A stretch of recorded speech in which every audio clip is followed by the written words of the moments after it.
Well, let me tell you something most people don't want to hear, and that is this. Your car is not a flex. It's not a reflection of your success. Many people drive cars that don't look successful, but they are successful people.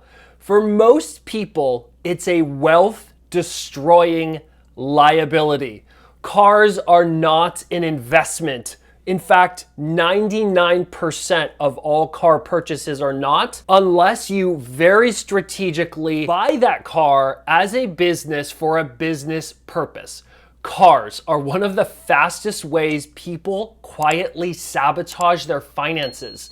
Not because they buy a car, but because when they buy the car, they buy the wrong one. Today, I want to walk you through a real example. I did not make these numbers up. I bought a car, or specifically a van, in 2022.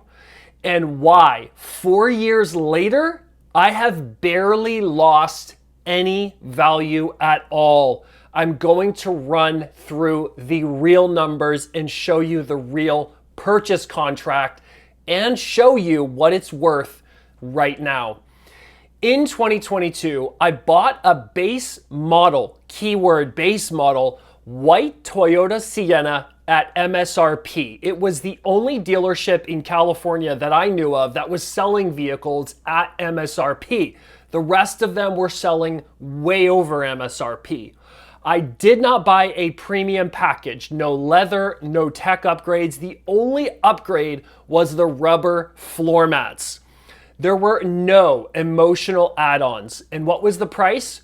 Exactly $37,425. When I told people and when I showed them this vehicle, they kind of had this tip of the head question in their mind. I could tell that they were asking, and some of them did ask, why this van?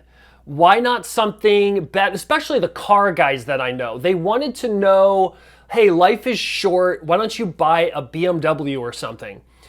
Because for me, this wasn't a lifestyle decision. It was strictly a financial decision. And I knew something about base model, specifically white Toyotas, and what the secret was behind them.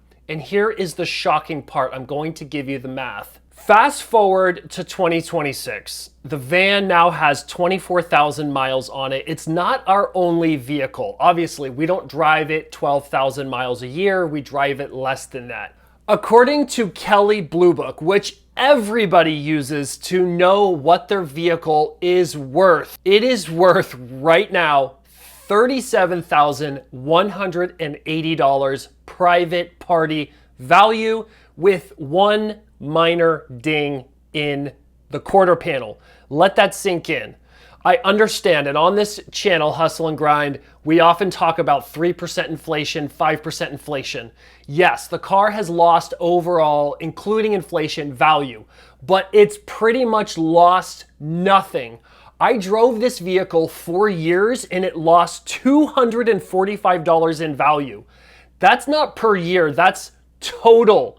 Most people lose that much every month. Actually, I have a brother who bought a Tesla Model Y and after 18 months lost $14,000 of real depreciation. Of course, he drives the car 12,000 miles. I drive my van 6,000 miles. Here's why this is so rare for people to buy a car that does not depreciate. Most cars depreciate the worst in the first 3 years. They lose value the moment you add options and the moment you drive it off the lot. They collapse once warranties expire. Luxury cars like Lexus, Mercedes, BMW, and some other smaller luxury name brands are the worst offenders. You don't just pay more up front, you pay more in everything. Depreciation, insurance, maintenance for sure, and opportunity costs, because the money you're putting into your vehicle, you're not investing. This is the thing that nobody wants to talk about because they really enjoy that new car smell. And I'm the first one that's sympathetic to that. But on a finance channel, I have to bring you the facts. Options feel good, but they're resale poison. Buyers want reliability. They want to know, does the car run? They don't care about the personal taste of the color of the leather inside the car. Absolutely not. Well, why do base model Toyotas make so much money? Why do they save so much? Base model Toyotas win for a few reasons. First, their reliability reputation. People just trust base model Toyotas. Second, supply and demand. Everybody wants them and few people sell them. Third, they have a very neutral, unenthusiastic design. White, it's cool in the sun, it does not show dirt.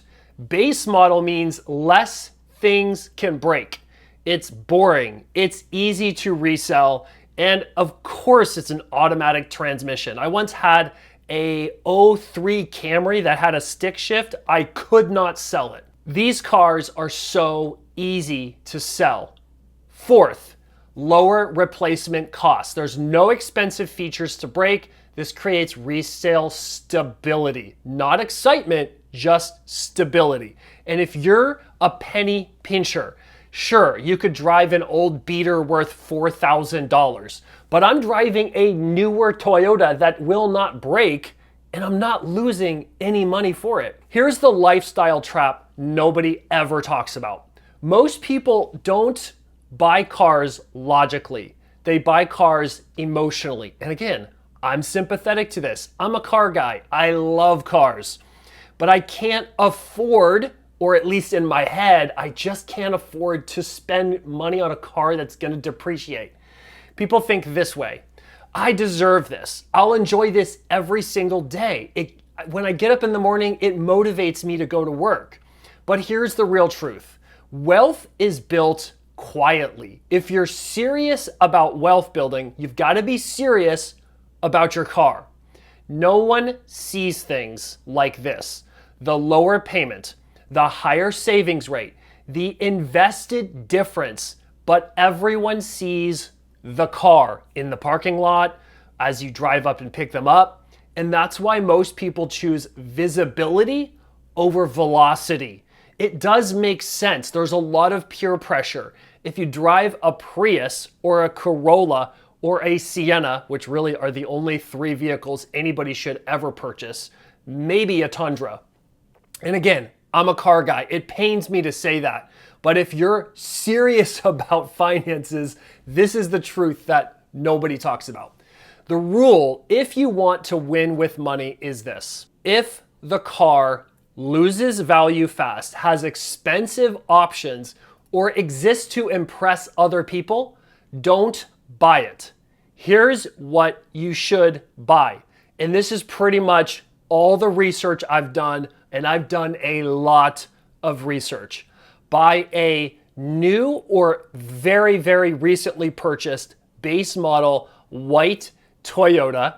They will always be in demand. They have very little frills. They do not have bells and whistles to go bad. They have a good warranty. They are relatively cheap to insure, and everybody wants them. Let other people pay the luxury tax. I'll take the compounding money in the market in an ETF every single time. Here's the big picture with this video. It isn't about cars, it's about identity. Many people drive something they identify with. I do not identify as a person who drives a Sienna. I identify in other ways. Do you want to look rich? Don't buy a Sienna. Do you want to be financially unbreakable? Then buy a Sienna. Typically, not all the time, boring decisions win. Repeatable decisions win. I've talked about this before. Systems make you win because you don't have to think every time you make a decision. If this video helped you, please hit the subscribe button and also like this video for the algorithm. Hustle and grind finance is for real world money strategies that actually work. And comment down below, boring wins. Please don't forget to do that because I can't wait to make this channel absolutely massive for your benefit and the benefit of everybody. If you're done paying the lifestyle tax, smash the subscribe button. Until next time on Hustle and Grind Finance, I'm your host, Guy. See you in the next video.